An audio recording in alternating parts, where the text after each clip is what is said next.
আসসালামু আলাইকুম।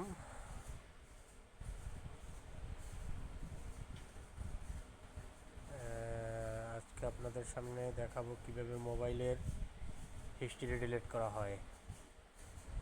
আপনার ক্রোম ব্রাউজার, ইউটিউব, ফেসবুক, যত হিস্ট্রি আপনি যত কিছু মোবাইল কেনা শব্দ যত কিছু আপনি সার্চ দিয়েছেন সব কিছু আজকে দেখাবো কিভাবে ডিলিট করা হয়। আপনারা সবাই সাধারণত জানেন যে ক্রোম ব্রাউজার থেকে আপনার হিস্টোরি ডিলিট দিলেই সব চলে যায়।